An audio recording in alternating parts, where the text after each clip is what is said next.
Good morning. My name is Stacia Elders, and we welcome you to the SDGs and Community Engaged Learning breakout session of the Sustainability Summit. Our guest speaker today is Gary Cocke.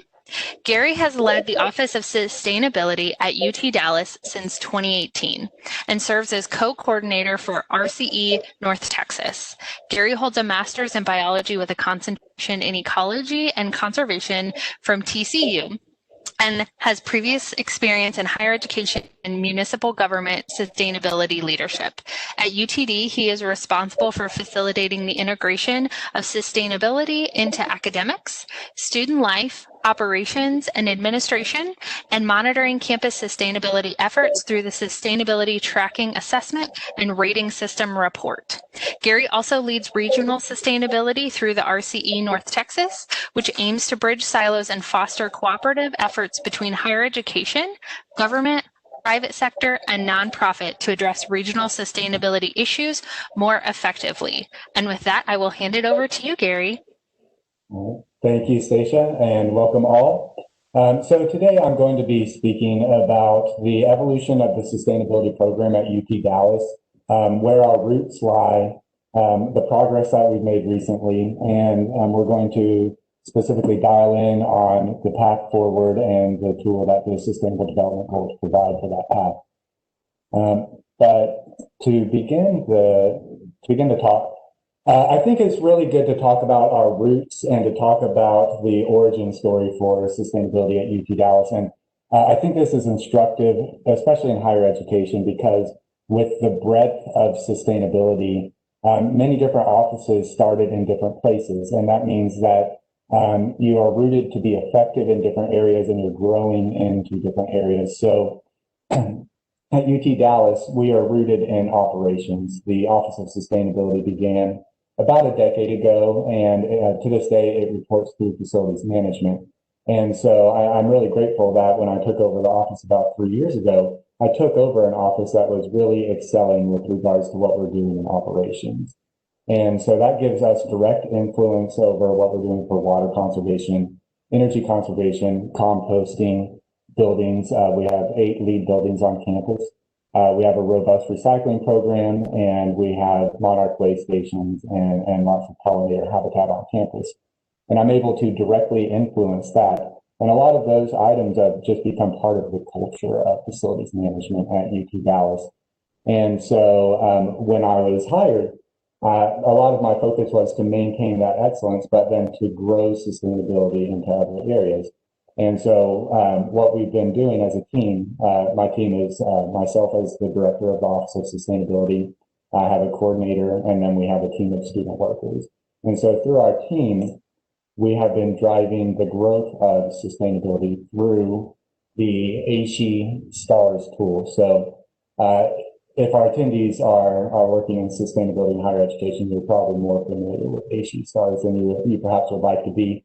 It's not a perfect tool, and I will admit that, but it is a great tool for growing sustainability and communicating what sustainability should be in higher education. So I joined the Office of Sustainability at a really great time. We were about 1 year out from our next STARS report, and I was joining as we were currently ranked as a bronze institution. We had a lot of effective programs within operations. We had begun to establish some of our partnerships within student affairs, and then we were really trying to get into academic part of it. So what I did is I leveraged our data collection, and it was good for me to learn about what was taking place on campus and communicate why I'm asking for data through ASHE STARS. And so if you aren't familiar, STARS defines sustainability in 4 categories. There are 63 total credits and over 1,000 data points that go into a report. And based on how well you perform in different categories, you accumulate points. And depending on the amount of points that you receive, you're either ranked reporter, bronze, silver, gold, or platinum. And so I really tried to use this to define to our partners what sustainability should be. And give the credibility on why I should be having these conversations with the academic side of the house and with our student affairs partners and so on. and then also talk about exactly what I'm measuring. And we had a lot of partnerships that emerged, and we built a lot of programs that helped our STARS reporting because we had about 1 year lead time to develop. With that, we adopted a mission, and so the scope of what we just looked at and what we measure according to STARS is essentially everything that we do as a university. And so we're a small team. It's a team of 2 full-time staff and some student workers. And so we adopted the mission that says the Office of Sustainability's mission is to engage the UT Dallas community as a catalyst and a champion for environmental stewardship and social responsibility, while fostering a culture of sustainability evident in all aspects of the campus experience. And we adopted a vision statement that says, our goal is creating a better world by connecting education and expertise to principles of sustainability. And there's a couple of things that I just want to point out in these statements. I see that our effectiveness as an office is really dependent on our ability to leverage the expertise across our campus. And so our role is not to own every program and to drive that change in every regard. Our goal is to bring people into the sustainability program, help them to understand what their role is, give them the context, and then they can integrate sustainability into what they do. And so my belief is that with our university, with the expertise that we have in our faculty, the passion and talents of our students, and the talents of our staff, everybody has a role, and I believe that context of sustainability can actually be a value add for those folks with the education they're providing and the services that they're providing for students. And I've seen that students really gravitate towards that context, and they find that sustainability gives meaning to classroom learning, gives meaning to service. And we're going to explore a little bit about how the sustainable development goals really are a tool for providing that meaning.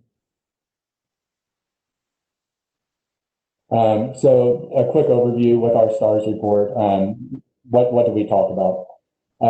So we have 8 LEED buildings on campus. We have 1.28 million square feet of LEED certified space, including 3 gold buildings and 1 platinum building. We have built about 2.5 million square feet on our campus in the past decade, and about half of that has been LEED certified. So this is something that we're really proud of. We are a very fast-growing university, so if you haven't been on the UTD campus in a while, I encourage you to come visit. I'd be happy to give you a tour. We're really proud of our growth and the fact that we are growing in a sustainable and smart way. We have over 7,000 trees on our campus, and we've added several thousand trees over the past decade. We are currently entering phase 3 of our campus landscape enhancement plan, where we plan to put in 1,200 more trees on campus. We have 3 monarch way stations. We have over 10 acres of pollinator habitat. We've composted over 500,000 pounds of food waste over the past several years, and we have specialty recycling. So we do this, and this is important for me because this is where we walk the talk. If we go and we try to talk about sustainability in the classroom or in outreach events and we aren't walking the talk, students will sense that dissonance, and you don't have the credibility to get them engaged in sustainability. So I take pride in leading an Office of Sustainability rooted in operations and demonstrating to students that we walk the talk at the university. With regards to engagement, we're a B Campus USA, so this is something that we're proud of. This is a very good tool for driving change on campus. It has a good blend of service learning and student engagement, and with that, you can really drive the habitat growth and pollinator protection piece. We have service learning events throughout the year, and one big thing that we're really excited about is we had planned in the fall to launch a Honey Helpers program where students would get to join a cohort, work with our honeybee biologist, maintain the hives that we have on campus, and they would provide a value to UTD and learn about beekeeping along the way. And then the honey that we harvest, actually we sell to our campus community, and the proceeds helps to fund projects for our eco-reps. And so that's another engagement tool. We have a team of 5 eco-reps. They provide project leadership and peer education, and they work out of the Office of Sustainability. And I'll just encourage, if you don't have an eco-rep program or student interns of one sort or another, you really should, because they are a huge value for me. For one thing, whenever I say something to a student, It just resonates differently when a peer educator says it to a student. So they're a great tool for peer education, and they receive a lot of mentorship in a field that they're passionate about. So it's really a value add for both parties. We're Tree Campus USA, and we actually just did a tree planting for Texas Arbor Day today. And we do a lot of service learning and education through the lens of Tree Campus USA. We have a community garden. We do alternative spring breaks with our Office for Student Volunteerism. And one piece that I'll dial in on a little bit later is our Sustainability Service Honors Program. And this is an example of how I think the framing of service through Sustainable Development Goals is really meaningful for students, and it's something that I hope to be growing aggressively going forward. The third component of a STARS report is administration, and what we're getting at here is what are you doing to institutionalize sustainability? And there's a few things that really help us be effective in our work. We have a sustainability committee which helps drive institutional change, and it's a faculty chaired committee, which I am actually just ex officio. And so I advise that committee. We're working through the committee right now to explore policies addressing single-use plastics and other things that are institutional and cross-departmental in scale. We have a strategic plan which was released by the president in 2018, which places a high priority on sustainability, and that's something that gives me a lot of ammo whenever I talk about collaboration. Not only am I talking about something that I see as a value add, but we're talking about something that the president has placed as a priority, and that always makes things a little bit easier to pursue with regards to collaboration. And then we also have relationships with our Office for Equity and Diversity. We report on what we do with regards to affordability and accessibility. And we have a lot of wellness programs and things like that, like I'm sure most universities do. So we were able to report on a lot of good work that we do in this regard through our report. And then the piece that I'm perhaps most proud of with our STARS report is the growth that we have in academics. And I'm going to dial in on this a little bit more on the road too. But the piece that really drives this is as I'm able to really lead the change and be involved with all the decisions with regards to sustainability and operations, it's very hard with the way that universities can be siloed to go from facilities management and then go to the academic side of the house and begin speaking about what we need to be doing in the classroom. We have very talented experts that know what they're doing in the classroom. So in order to have these conversations, I was given a meeting with the provost, and the provost provided a liaison with whom I meet every other week. And the liaison was incredibly helpful with, just for one, getting my arms around the data of what is actually occurring. And then also I was able to speak to what specific credits we should be doing to really be at the top of the pack with sustainability education. And so through our STARS report, we were able to analyze the courses that we offer through the lens of the Sustainable Development Goals. So I had a key term sheet, and I could share this with anybody that would find this useful. And we were able to search for these key terms in our course listings and then look at the course descriptions and see if it was either focused or related to Sustainable Development Goals. We identified 193 courses. We used the same methodology, so we looked through research profiles with key terms, and then we read the full profiles and aligned our researchers with regards to the either focus or relation to Sustainable Development Goals. So these were great because this is the first time we had really taken a close look and classified what we're doing through the lens of Sustainable Development Goals. We also have immersive experiences. So we reported on the study abroad trips that are often looking at sustainability issues. And I've been able to have conversations with the value add that the Office of Sustainability can provide for those trips. And we have some very interesting irons in the fire there. We have undergraduate and graduate programs, which we talk about. And then one thing that I take to partners very often is the fact that with our roots in operations, I can really be helpful with professors and researchers to help use our campus as a living laboratory so students can get hands-on experience and get outside of the classroom and see how their learning can be applied on campus. And so we've been doing some interesting work with this picture is Dr. David Laurie, and he produces low-cost, high-precision air quality sensors, and he's begun deploying them in the Metroplex with a lens of environmental justice with the work that he's doing. And so we're a partner to hopefully get those deployed on campus as well and getting them plugged in with some partners in the Metroplex as well. And then one of the big pieces, which I will dial in on with some detail, is a course that I've been privileged to actually develop, and it's called Sustainable Development Goals and Local Action. And this course is explicitly designed to address some of the themes that I see emerge over and over again with regards to student interest in sustainability. So with all of that, I wanted to set the stage. So this is the direction that I have been working for about the past 3 years with the sustainability program at UT Dallas. And we completed our report late last year, and we received a gold ranking because we were able to align our sustainability program according to the standard and make a lot of progress. We about doubled our scores in academics and engagement, and we had big improvements in administration and operations as well. So through a very methodical process where we partnered and had conversations and defined our role on campus through the lens of collaboration, it really paid dividends for us. And just a cherry on top was whenever ASHE released their 2019 annual report, we were the cover model. So these are UTD students installing these at one of our APAs on campus. So it was really just a very gratifying proof of concept for me personally. But part of the story that I tell people is that sustainability is a value add for everything that we do.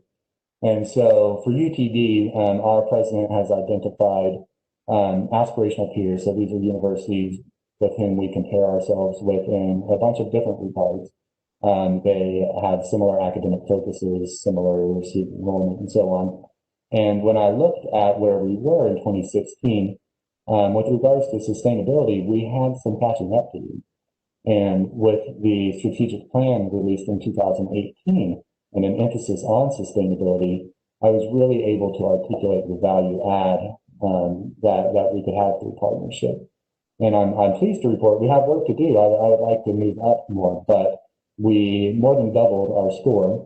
And we are now aligned with our aspirational peers, which is something that I'm very proud of.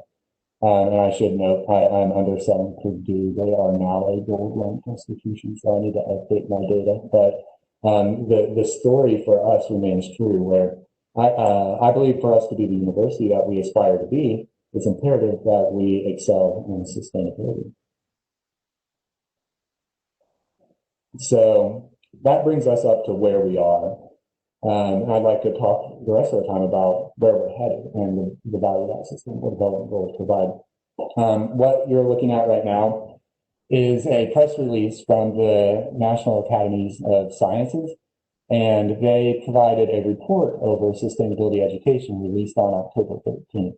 I encourage everybody to find this report and read through it and see what can be learned for your institution. The takeaways are that I'll just read the headline. Colleges and universities should strengthen sustainability education programs by increasing interdisciplinarity, fostering experiential learning, and incorporating diversity, equity, and inclusion. So this is another tool for fostering collaboration. And I'd like to talk about really how we've begun moving in this direction and how I see higher education moving in this direction long term and what we can do to meet this call from the National Academy of Sciences. So I believe everybody in this room at this point is becoming very familiar with the Sustainable Development Goals. I'll give a very brief intro. If you aren't familiar, the UN Sustainable Development Goals are a framework for global development. It's a set of 17 goals, and in true UN fashion, it's very technical and bureaucratic in nature. I very rarely get into that, but there are 169 associated targets to be met by 2030. And I get into the weeds with that with the class that I teach. But generally, when I speak about the Sustainable Development Goals, I present them more as a set of principles. And so I believe that most people across our campus can agree that poverty, hunger, and well-being are things that we need to be addressing as a university. Climate action, life on land, life below water, reduced inequalities. These are a set of principles that I think we can all agree on. And then more fundamentally, as a university, these are the set of challenges that our students are ultimately going to have to address in their life. And so we need to speak directly to that as a university, and we need to present what we are teaching through this lens so that when students graduate and go on to do the great things we know they will, they are able to rise and meet these challenges better than previous generations have. So my brief love letter to the SDGs, why do I like them? The SDGs are universal, meaning that the goals apply to all countries regardless of their traditional development status.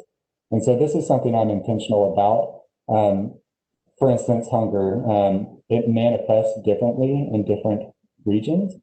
However, hunger is absolutely an issue in our region as well. So I think that it's great for people to understand this is local and it is global, and that connection between what happens here and the bigger context of sustainable development, I can't emphasize how valuable I see that is for students.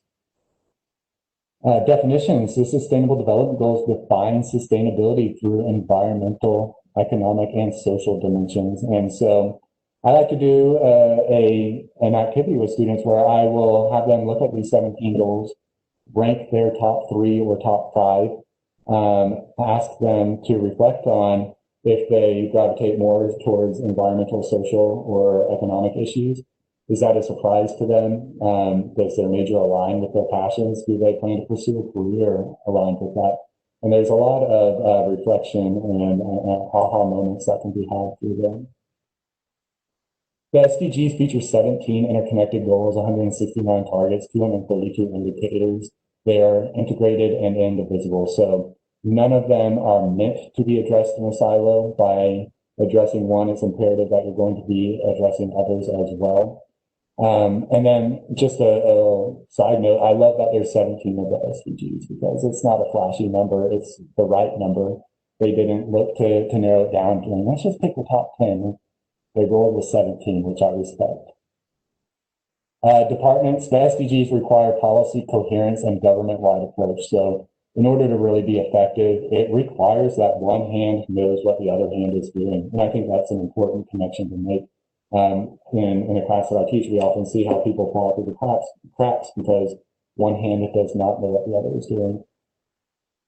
Sectors, the SDGs were designed for all sectors. So education, government, nonprofit, and private industry all have a role to play in sustainable development goals. And industry often, I believe, gets the short end of the stick with regards to the credit they deserve. Industry does great work in addressing the sustainable development goals, and we're fundamental in establishing goals as well. And finally, perhaps the most important is people. The SDGs require inclusiveness and participation from subpopulations, particularly the poorest and most vulnerable. And this is absolutely imperative with so many of the sustainable development goals that they are oriented towards the developing world, and they call on the developed world to support with the progress that we require. The SDGs, I believe, are the lens through which our students will apply their education.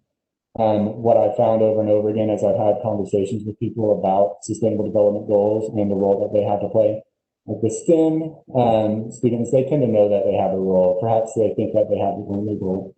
But as I have conversations with social science, psychology, marketing, humanities, oftentimes it is a revelation for them to see that, hey, I am passionate about gender equality and I have some talents to play a role here, and that aha moment happens for them. And all of a sudden, the classroom learning that they've been receiving at UTD has a much more meaningful context. And I just absolutely love having those conversations with students. As we talked about before, the progress needed to address these requires collaboration. There's not going to be a single solution to any of these. It requires us to talk about them on university campuses directly so that students graduate and apply their education in this direction, because we need a generation of people working on these issues. And then finally, what I've also seen is that in this time that we're in, a lot of the importance of the Sustainable Development Goals has come into sharper resolution for everybody. The lines that we see with COVID exacerbating inequalities and social unrest, much of the things that were a little bit more nebulous and required a little bit more diligence to point out have become much more apparent, and the conversations are so much easier. And the message is that I hope that we're able to meet the challenges that we are currently facing. We're able to collaborate and we're able to learn lessons so that we can apply those lessons towards this set of 17 goals.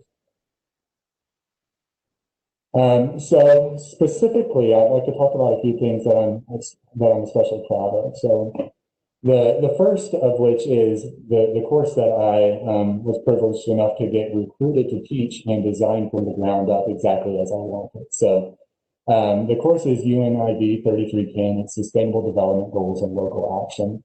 The opportunity came my way because of a UT System Quantum Leap grant, and it supports engagement through collaboration, mentorship, and student learning. And so really what we're trying to do is give more meaningful context through service learning. When I was speaking with the PI for this grant, I mentioned a couple things that I see over and over again. The first of which is that students generally are very excited about sustainability, but oftentimes their definition of sustainability is a bit narrow. So if you're an engineering student, perhaps sustainability to you is energy efficiency, or if you are an ecologist, sustainability to you is biodiversity. And so with so many conversations, the answer is yes, and it is that, and it's much bigger. And so I wanted to be able to address that in the class. And then I wanted to really turn on the light bulb for students that they do have talents and they do have a role to play in sustainability, and give them a sense of agency. These issues feel so big that oftentimes I understand how you would feel like you don't have the agency to make a change, to address climate change. But what we need to do is foster a sense of agency in students. So those are my two big goals. I structured the course so that we have a lecture over each sustainable development goal, and we do get a bit into the targets and the indicators, the progress, the key projects, and students get to learn in depth what sustainability means through the breadth of the SDGs with a deep dive on each one over the course of lecture.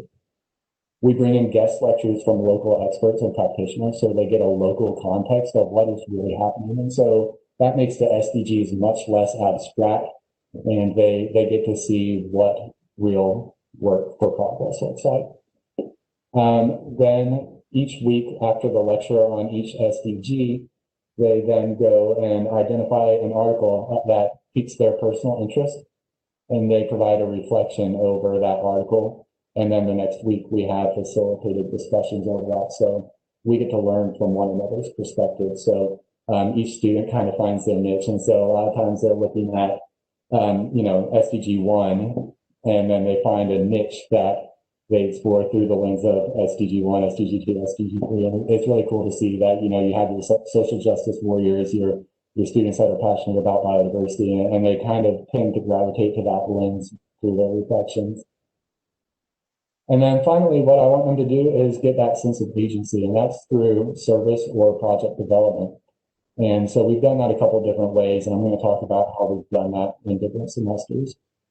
I should also just circle back and note that it's a 3 credit hour course. It counts as a university core credit. We cap the enrollment at 15 students because anything larger gets too cumbersome for the reflections and discussions. And I require that they get my permission to enroll. What I'm looking for is just a demonstrated passion and interest for sustainability, but there are no prerequisites for the class. In fall of 2019, it was the first semester we had this class. We partnered with Wiley ISD, and we agreed that a project deliverable to that school district would be a food waste plan according to the EPA food recovery hierarchy. So all students collaborated for this comprehensive plan. And that was a big thing that I wanted to do is I wanted each of them to kind of find their niche, find their role. And then they had to go from knowing very little about the topic. We had guest lectures that helped build that competence. And then they had to go from idea to plan and then present it to build consensus, because I think so much of sustainability leadership is exactly that. It's going from idea to plan to consensus building. We had guest lectures that helped provide the background knowledge that students needed. And so we heard from our dining operations on campus. We brought in the EPA food waste specialist, and then we brought in Wiley, and they talked about what they're really looking for the plan. And the students latched onto this, and it was amazing to see their growth. And so it was a very good proof of concept for me for the first semester of this class. In spring of 2020, we did this class again. Our project partner was North Texas Food Bank. When I started talking with them, I think that sustainability to them meant recycling and perhaps composting. And so when we were trying to decide on the project, they mentioned that, hey, we've been switching from a mantra of feed the line, which means get everybody that's hungry a meal, to a mantra of shorten the line, which means let's get at root causes of hunger and let's work to support people so that they no longer need assistance. And then the light bulb went off and said, well, we're talking about sustainable development goals. We are talking about that interdisciplinarity. And so my students worked to provide an analysis to the North Texas Food Bank that would use the SDGs as a tool for addressing root causes of hunger, and then kind of leverage the convening power of the North Texas Food Bank and the huge operation and brand that they are to get at those root causes. And then our students heard guest lectures from the Child Poverty Action Lab, which does amazing work on, I'll encourage you to just go out and look at the work that they do. We heard from North Texas Food Bank, and we provided service at North Texas Food Bank and Metro Quest Services, which provides wraparound services for food insecure populations. And then spring 2020, the world went nuts. And so when that happened, it ended up being a blessing in disguise for student learning, and student learning only. But providing an analysis over SDGs and root causes of hunger began to feel a little bit abstract and nebulous for us. And we wanted to do something because the North Texas Food Bank became a critical partner with our region's response for the impacts of COVID. And so we ended up launching this Whoosh Away Hunger program. And I had planned to show a video. I don't think I'm going to have time to, but if you are just interested in this, I encourage you to just Google Whoosh Away Hunger and look at the YouTube video that students put together. And then this slide just shows how much students latched onto it. So Whoosh Away Hunger was a digital campaign that our students launched to raise funds for immediate support to the North Texas Food Bank in our community. It was completely organic, so students designed the flyers. We partnered with North Texas Food Bank on messaging, and then we emailed our entire campus. They shared it in their personal networks, and they latched on and provided so much meaning for our students along the way. I was personally just blown away when I just Googled Whoosh Away Hunger and looked at the images. This is just, I think, a testimony to how much the students got into this project. And so we completed our SDG analysis, but we also got to do this really cool thing, which I think grounded our students during a time that they otherwise may have been in crisis. So valuable. Fall 2020, we're doing the class. Remote instruction is the way that I'm doing it. Some lessons that I learned along the way. Thoughtful discussion leadership is key. So I read my reflections and I categorize them so that I can go from one person to the next and really avoid that clunky Teams meeting feel through the discussions. And I think we've hit our stride. It takes a little bit for students to really understand what this class is all about, but I think they understand it and they've really latched on, and it's just really cool to see how the learning is happening now. Asynchronous is a requirement on our campus. That is a challenge because it's just very hard to have those meaningful discussions when you don't have an actual interaction. So do be aware of that and come up with a good game plan for anything that you do asynchronous. Some adjustments that we had to make is instead of the collaborative project this semester, students identify their own service partner according to their personal interests, and they have to get approval from me. They found a variety of different service partners. They have really latched onto that service thus far. And then they also, if they would prefer to write a proposal, they can pitch an idea to me and then get approval and some feedback. And then I send them off to, again, go from idea to plan to hopefully implementation. So we have a few students that chose that option.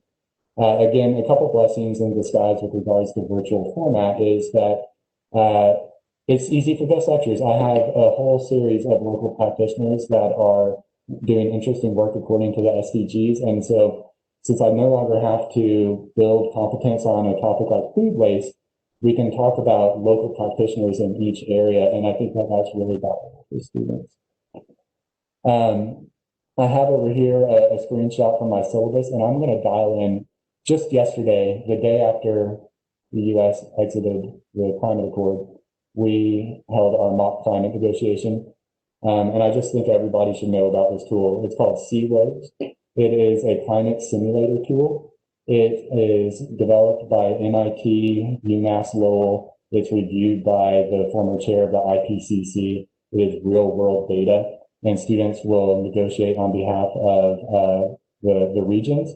They make climate commitments, and they see how those commitments affect real world data. And then they provide slides that lead you through the climate outcomes, and then there's a debrief so you can kind of process your feelings, your emotions, and then they also provide a tool so we can land with an action-oriented mindset and that sense of agency that I think is so important. And so I highly encourage, there's a new one called Inroads. So instead of negotiating according to countries, you can adjust different policies that impact climate change, and you can see how policy adjustments impact climate outcomes as well, which I encourage. I'm going to very quickly go through a couple other things, and then I'll hopefully be able to address anything that I breeze through in questions. A couple other things that we're doing with regards to SDGs to educate our students, and this one I'm very proud of. Our university assessment program is called Common Score Core. So the root goal for our assessment program is to assess the student learning, but we're doing that through the lens of sustainability. So students, when they come in as a freshman, every incoming freshman participates in this project where they need to come up with a multifaceted solution to one of these four topic areas: good health and well-being, decent work and economic growth, reduced inequalities, or peace, justice, and strong institutions. I should note that the person that leads our assessment program is my provost liaison, so I may have had her ear a little bit as we dialed in on these topics. And then we defined an explicit learning outcome for our university that we are assessing how students are able to identify social, political, environmental, and economic components of complex world problems and provide a solution that addresses sustainability in each of these areas. So this is something I'm very proud of. This is one of those things where I believe we're going to have a small cohort of students that really pursue a career in sustainability, but I believe every student should walk away from our university knowing how to be a better citizen, and I think that this is getting at that goal. Another thing that has a wide scope is we've launched a Sustainability Service Honors Program, and this is aligning service to sustainability through SDGs.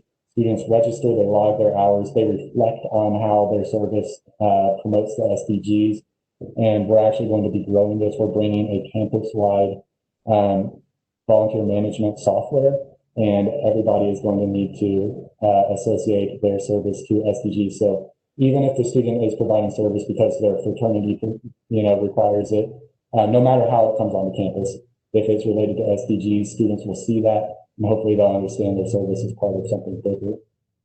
And then finally, an interesting pivot that we did whenever COVID impacted us in 2020, we could no longer do our big Earth Fair with vendors and the whole thing. So we did a digital Earth Day, and we emailed our faculty, students, our vendors, and we asked them to provide videos and just share their passion and associate that to the SDGs. We ended up with this video library. It's on our website, and it's being documented with our library, our campus library, for posterity. It's a really interesting time capsule of April 2020, and it's really cool. I'm proud of how that landed. Finally, I'm not going to linger here too much more.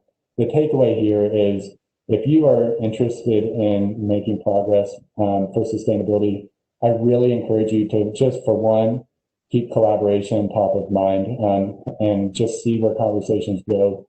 Make sure you demonstrate your value add through the Sustainable Development Goals. And if you do that, then I think that you can find inroads in areas that have historically been a struggle for you. And then I'll just display my contact info. I think I'm at the end of my time, but I will be happy to provide any information by email if you note my email and reach out. Thank you very much. Gary, thank you so much. So just starting off, you talked about what operations was doing at UTD to walk that walk, to model it to the students, actually being able to model, not just do what I say, not as I do. Can you share with us kind of what was the first step to get the operations to walk the walk? So the genesis of the sustainability programs at most UT system schools is a UT system policy that required that you need to start reporting on these things. And so that is what established the full-time position dedicated for sustainability and energy management about a decade ago. And my predecessor did just an amazing job in not just being a part of the conversation, but leading the change and then getting the people that are working in our shops, our janitorial staff, everybody just understands that our goal is not just to provide the service, but it's to provide the service in a sustainable way. And so much of that is on on cruise control almost. So by the time I joined, that's just the way that we did things. And so that allowed me the bandwidth to start looking outside and how we could be doing better. I'll mention that leadership buy-in is key. I'm very lucky that I have leadership buy-in and they support sustainability and all that we do. And I'm part of the leadership team. So our leadership team in facilities management is engineering, maintenance, budget, and sustainability. So I get to be a part of the big decisions that we make, which is always key. And then for your course, can you kind of give us just a kind of short synopsis? How long did it take to get that really to fruition to be offering that course? I developed it over the summer. So prior to the fall 2019 semester, the conversations really began, I guess, in the spring semester, but we were so busy with Earth Day and everything like that. The real planning took place over the summer and we were off and running, but this is one where the value add that I kind of articulated to the PI that has the grant, she immediately latched on to that. And we have an upcoming publication, and it's going to be a manuscript and a text about sustainability education. And so it complements what she's doing and it complements what I'm doing. It's just a really good partnership. And we're actually looking to develop a new course with the same mindset, but we're going to work with a community partner for employee restoration work. And so I'm super excited to go and do that now. And you mentioned, just kind of a couple quick takeaways. Is there, one or two action items that, whether it's within our organization's personal life, that people can just small actionable items they can get started right away without having to do more research or lots of in-depth learning, just kind of some quick actionable items that you can start today? So the personal advice that I have for people is, we know that big polluters and, a lot of the industrial polluters own a lot of the responsibility for the problems that we see. And I think that sometimes we underestimate our agency to affect that. One of the best predictors with any behavior is how many people do you know that practice that behavior? And that's true if you own an electric vehicle or if you smoke. So you can look at the number of people around you that do that, and you can predict whether or not that person will practice that behavior as well. And so it's called social contagion. And so I try to be intentional with the conversations that I have and make sure they understand that sustainability is personal to me, and I can find their interests, and then I can try to talk and encourage them to make sure that they understand that we can take some action, we can do good things. And I think that that is a self-fulfilling prophecy, because if we build that culture, then we can really affect policy and technology. Because what we lack in almost every regard in sustainability is not policy or technology solutions. We can always improve those, but we lack the will or the culture to do what we know we can do. We could be doing more with climate change. We could be doing more in every regard. We lack the will. And so have those conversations influence your sphere of influence.